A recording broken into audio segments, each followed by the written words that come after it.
Yummy, yummy, mommy, make the mommy eat it. I think those are the words. Whatever.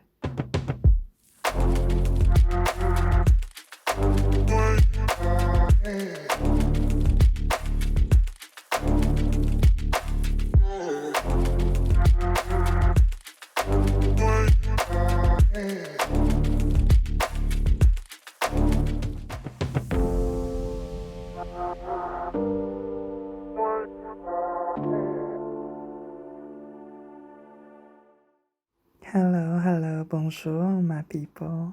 How are you doing? I'm doing okay over here. I know you thought I forgot about you. I didn't forget about you.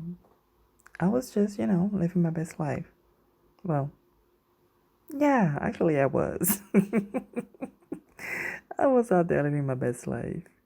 If you've been following me for a little bit, although this podcast is quite new, then you know that I was in the US. I traveled to Alabama and Louisiana, to make it short, with my mother. It's a little trip. We we sort of planned after my failed attempt to go to the US in February, when I when my plans were stopped by that nasty bitch at City Hall who refused to, even take my papers for my passport. But anyway, I won't get into that. Like, just go back a couple episodes and you'll know all about it. So yeah, I went to the US, the south of the US, with my mom, and we really had a good time. She loved it. She was tired, poor thing. Like, we walked a lot and we did a lot of things, but yeah, so she was tired. I was tired too. But yeah, we still had a good time. We ate a lot of good stuff. Maybe a little rich. Y'all know how, y'all Americans are, especially in the South. Butter and everything. Um, but that's what makes it so good. I mean, oof. Oh, we had some. Wait. I just realized we didn't have beignets. Did we have beignets? No, we did not have beignets. We went to New Orleans, but we didn't have beignets. But, well, next time.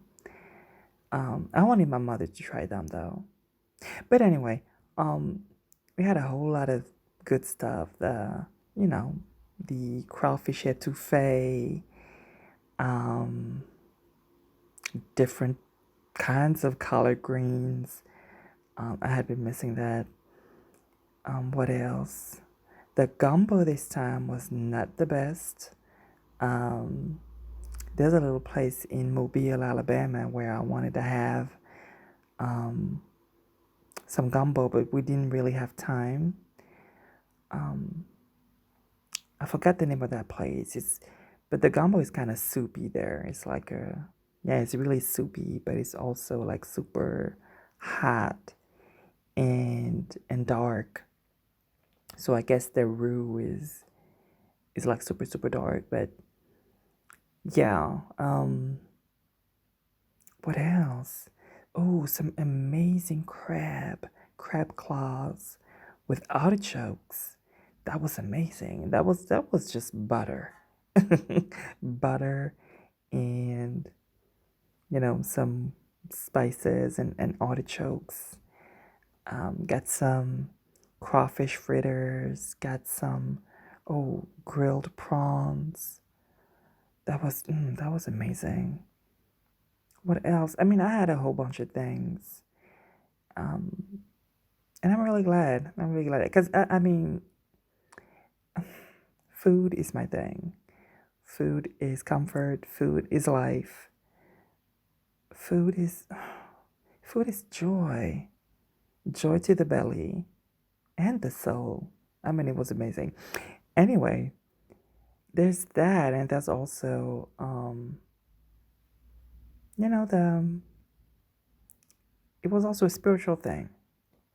for my mother and myself. There was a whole thing about like transmission of, passing the baton, or not exactly, because my mom is not that old, okay? She's in her 60s, and so yeah, she still has, like, maybe, like, if we look at the family tree, she still has like a good 20, 30 even years to go. So yeah, I mean, she's still there, she's still strong. And that's how we like it. But I mean, in terms, like, symbolically, right? There was some of that going on. And also, I don't want to get too deep into that, but just to say that I am a practitioner of African spiritual traditions, right? Um, my spirituality is deeply anchored in blackness and Africanness. So do with that what you will. So in New Orleans, of course, like, we had to walk around, we had to feel the city, and I know, like, anybody who knows, anybody who dabbles in African spirituality knows that New Orleans is a place of of foolishness and scams, and that's where the profiteers go to, make money. And you have all these voodoo whatever for tourists, and for those who are spiritually starving and are looking for anything they can either attach themselves to, or just simply to get fed because they're not getting what they want at home. So yeah, New Orleans is pretty deplorable for that aspect. But there are also, because it's a city that does attract people who are genuine, who are deeply moved by spirit, you know, if we want to get, like, super woo woo. Because there are these people, you actually get a couple of pockets where, you know, interesting people find themselves, and yeah, it's um it's a beautiful thing. So I'm really glad I got to share that with my mother. That was super important to me. That was I was a little apprehensive, but I also knew that that sharing this moment with her was going to be worth everything. So yeah, and it was. It was. So I'm super happy about that.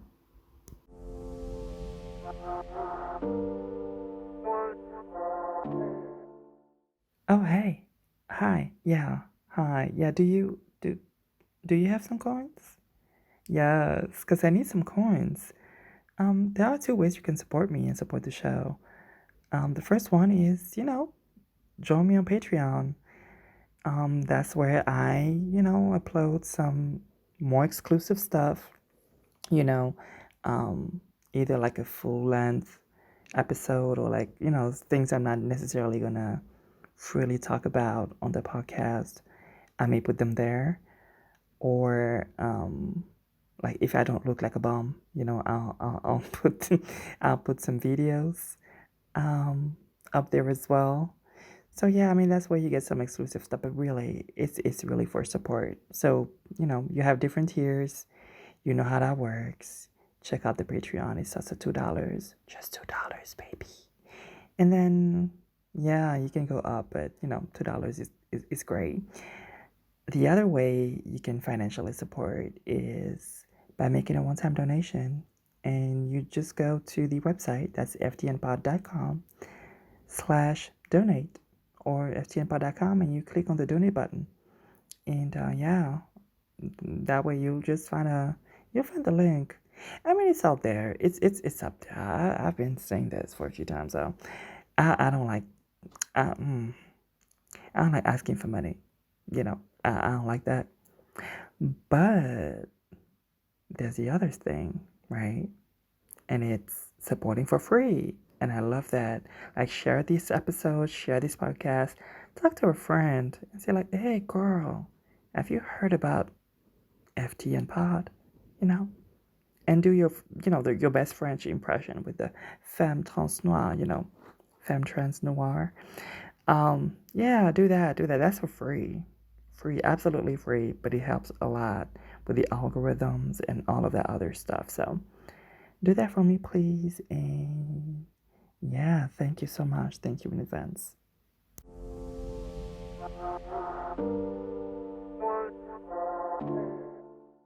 To be honest with you, I had no intention of recording an episode today. And I didn't even realize how much I missed it until I actually grabbed the phone and, my mic and everything and started recording. And I was like, yeah, I do this. And I already had like the music in my head and stuff. I'm like, yeah, I wanna sit down and do a little something for the people. But really what I wanna do is talk about family, talk about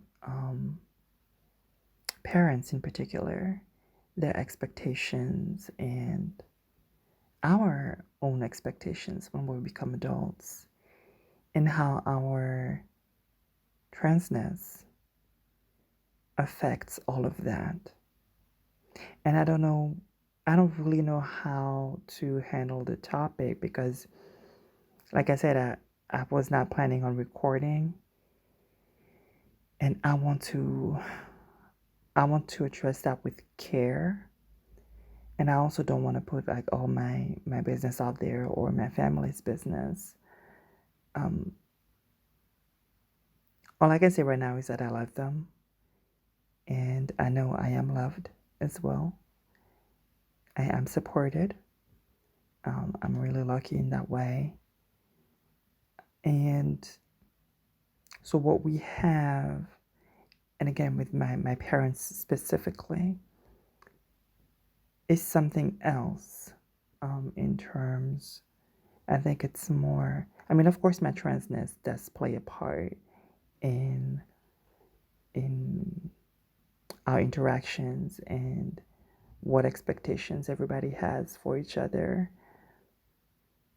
But I think that our relationships, because it's not the same relationship with my mom and my dad, but that the relationships that we have are mostly,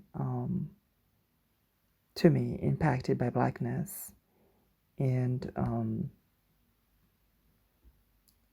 colonialism. That's really where that's really what weighs the most, I believe, on the relationships that we have.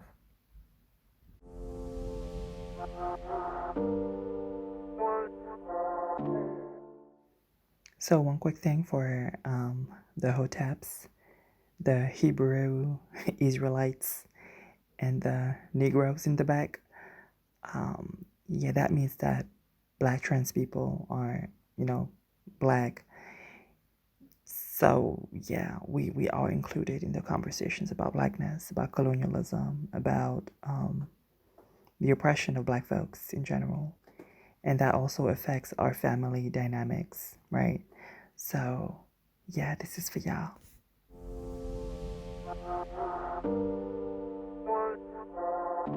I'm gonna make this super, super, super quick because I don't want to get like too detailed. But here's the thing. So I grew up in the Caribbean on a small island, which is called Guadeloupe, and it's a French island. To this day, it's French, so it's not considered, like the U.S. Virgin Islands. Well, no, that's yeah, maybe that's different. Um, but it's not a protectorate. It's not anything that resembles the Commonwealth or anything like that. it's like we are officially a part of France. It's a French overseas territory. It is considered like a part of the European Union. So it's basically France. I mean, it is France. So it's this island in the middle of the Caribbean, next to Martinique, and not too far from Guyana, French Guyana, which is on the continent, on the South American continent. So we are these three, what they call departments, and then further near the Indian Ocean, there's Reunion Island, and now you have oh, Mayotte. So yeah, we are these five island, not islands, because Guyana is not an island, but yeah, you know what I mean. So these five territories, which have been, especially the first four, have been heavily impacted by slavery. I mean, our history has been built on slavery. Maybe Guyana is a little different because they still have a an indigenous population that we lost or that got mixed with the rest of the population in Guadeloupe and Martinique. And in on Reunion Island, there were no humans. So all that to say, I mean that's a little history lesson. But all that to say that our cultures in those territories are shaped by colonialism. They're shaped by violence. Like the U.S. I mean, I like to say that because I hear people say making like wanting to differentiate and be like, yeah, but y'all are different. Black American people. Not all of them, of course, but a certain type of Black American people who think that yeah, but y'all have your own culture because y'all are from the Caribbean or from Africa, so you have somewhere you are from. And I'm like, this is so ridiculous because in the Caribbean islands, I mean, we were just one stop before you, right? We were a few stops like before Florida, before Louisiana, before see Montgomery. I mean, we were just a couple stops before. It's it was the same boats and it was the same people. That's why I mean I have cousins all over the U.S. because families were separated. One brother was left on such and such island, and the sister was sent to another island or to Alabama or Mississippi. I mean, like we're really the same people coming from the exact same place. We were just separated. So yeah, I mean, it was just like the US. Now the system um locally, the systems because they were different for, you know, all the territories that were impacted by colonialism and slavery, from the Caribbean to South America to North America. It was different everywhere. Now the systems were a little different. And for example, in the Caribbean, we were the majority in terms of numbers. I mean, I'm talking about Black people. We were the majority, but the power was still the same, right? Now that numeric majority changed the dynamic a little bit. It led maybe to a little more paranoia. They were more afraid of revolts, but it was still like violence, just unspeakable violence, and the same That's just the same way of handling people, like animals, right? Like property. And that leaves a mark on a people, because when that, when you create a society based on violence, and you have that system going on for centuries, it becomes culture. It really becomes culture. The power imbalance, the power structure, that becomes part of the culture. Colorism is culture, right? All of that, and the way black men are expected to be brutes, the way black men are expected to be powerful, and yet expected to also manage that power, make it look small and meek in the presence of whiteness. That leaves a mark, right? The way black women are expected to be feminine and soft, but at the same time, no, you also need to be a brute, because you have to work as much as, black men. And don't be too soft, because if you're too soft, you're fast. Because you know what happens if you're pretty, if you're desirable, right? That leaves a mark. If you're poor after, after emancipation, you're black, dark skin, you're poor, living like deep in the countryside, and your family like barely has access to books. So you're not really considered with respect. People look down on you and your whole family. That leaves a mark, right? That really leaves a mark. And I'm saying all of this to say, I'm saying all of this not to get into my family business. I'm being like super vague. Well, it's not that vague. I'm making it actually a little more universal. That's the thing. And really, what I'm doing is I am placing my family within the context of a system, that is impacting all of us. And of course, it's impacting different people differently based on the access they have to certain things. For example, on my dad's side, which is a little more, well, historically, they're a little more bougie, right? They had access to land, and they had been free people for centuries, actually. Yeah, centuries. Well, on different branches of my dad's side,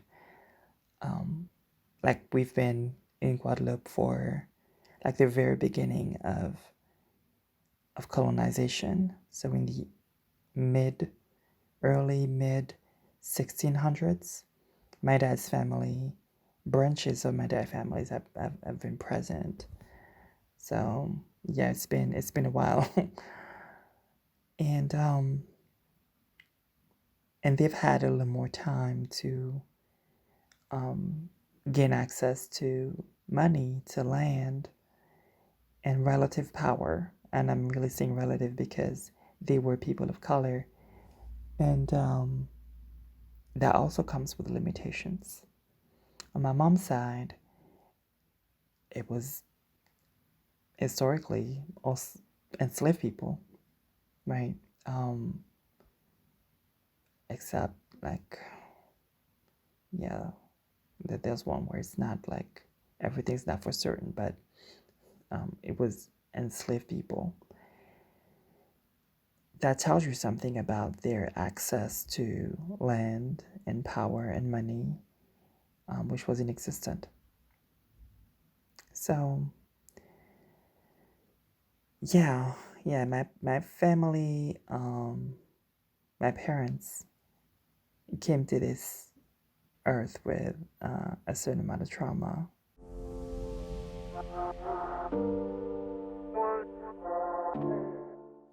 If my father were to get diagnosed, let's say he would be the type of person who would get very angry and who would absolutely ignore everybody else's pain.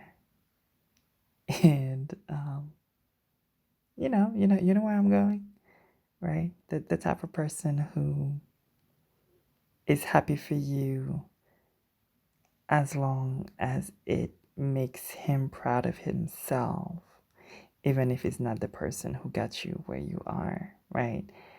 Um, like, yeah, y'all know. I don't want to say the word. I don't want to say the word because it's loaded, but you know exactly what I'm talking about. Um, that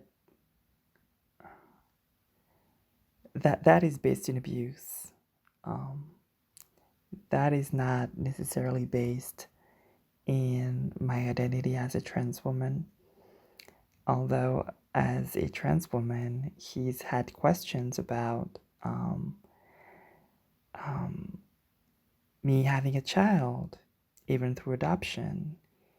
Um, so his name could live on, right?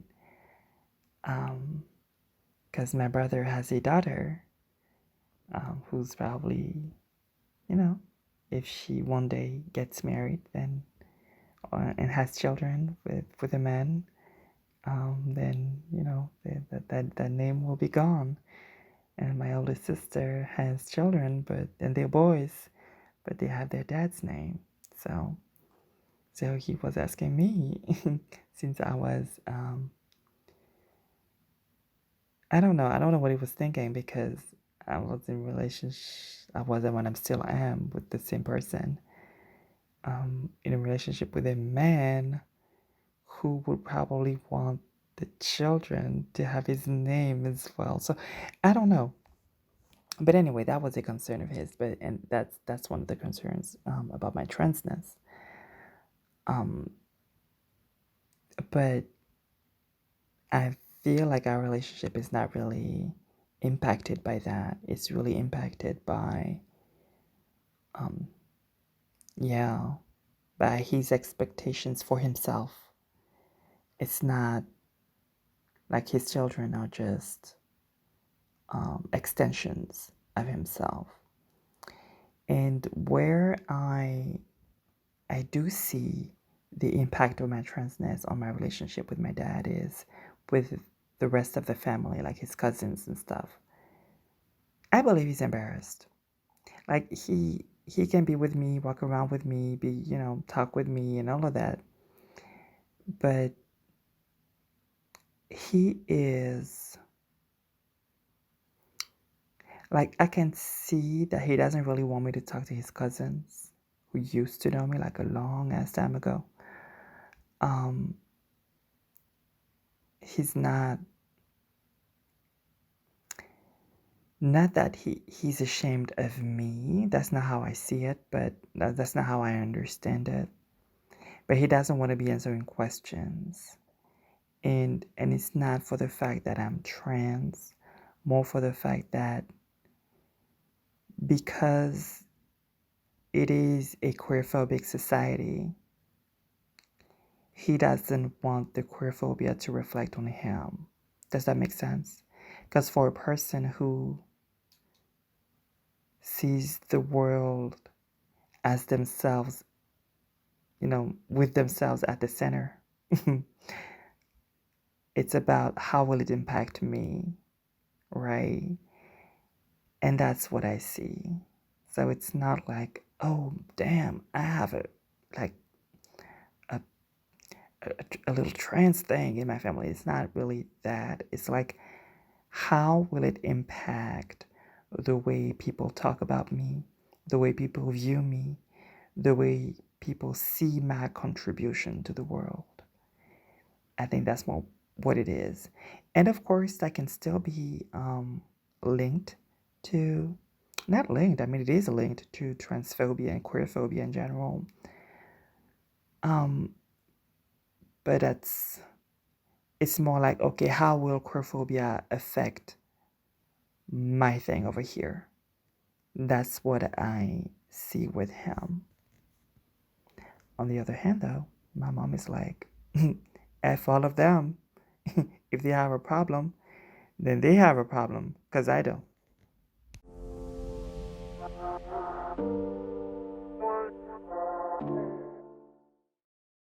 But with my mom, though, I feel like there's more of a concern for my safety, also an awareness of the queerphobia. And of course, yeah, because that's where the concern comes from. So, yeah, there's this thing where she, like, and we were in the US, and she was like, "Oh, you're making too many hand gestures." I'm like, "What the hell? Like, where did that come from?" Like, she, like, girl, you've been seeing me as I am for years, like 20 years. 20 years at this point. I can understand that at first it was weird for you, and maybe you didn't get it really, and maybe you wanted to make me not too visible so that I could remain safe. But it's been a while now. Like, come on. So what's your problem? And here again, I know I understand that it's not a criticism of womanhood, although there's a lot of my womanhood, and there's a lot of misogyny to unpack with with my entire family, and with my mom in particular, because um, we have some discussions. So there's a lot of misogyny, internalized misogyny, and to unpack and to discuss with her. And that may be coming from that too. But I think it's mostly a thing about concern. Um, yeah, other than that, I mean, with my mother, the issue really is the issues are coming from her education as a poor, dark black woman, right? From like deep in the countryside, who was poor, who was despised, whose family was not the family, but like her mother was super poor. Her parents were super poor. There were aunts and uncles who were a little better off, but um, my grandmother, her mother, had a lot of kids and was the youngest of her family and the poorest. And she, was disabled too. So yeah, that was a lot. And my mother, turned out like super rebellious and a fighter, and um, but still, I can still see the little girl, the little black girl, the little poor black girl from the countryside, who was despised and who people told, "You are never gonna be nothing, right? You are nothing. You're never going to be anything." I can still see that little girl sometimes when she doesn't even realize that this little girl is out. Um,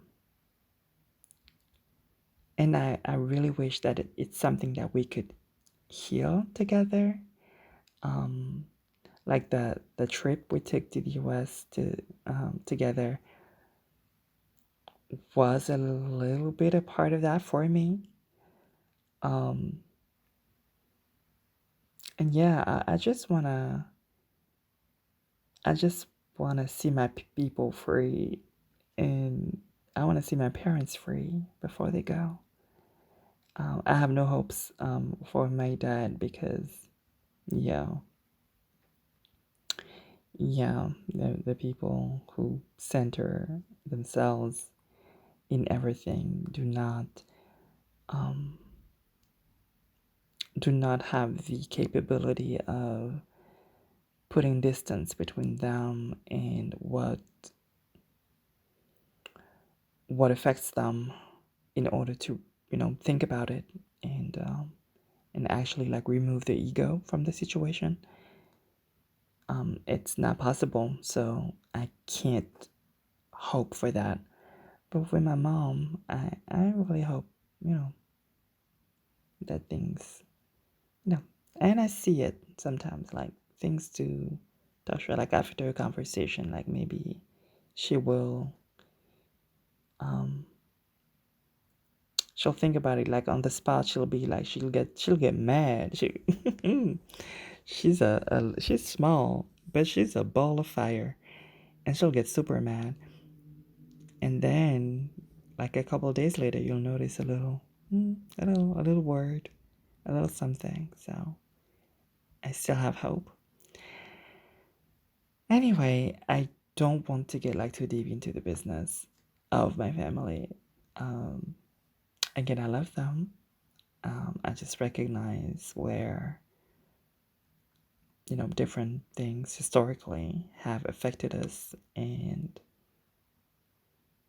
how how that you know affects the way we interact with each other and how our love may show up differently, even though we absolutely deeply love each other.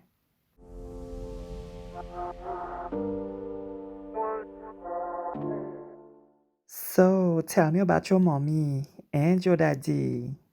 What they say about you being a trans person? What they say about you?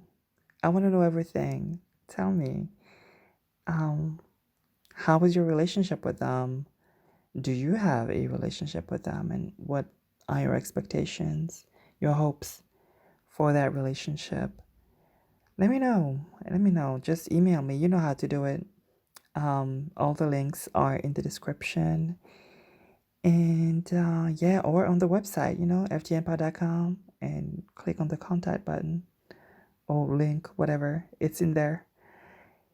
And yeah, let me know. Again, share this podcast. Support, support. A share is a support. A 5-star review is definitely support. Um, Much love to you, and I'll talk to you very soon. Bye bye.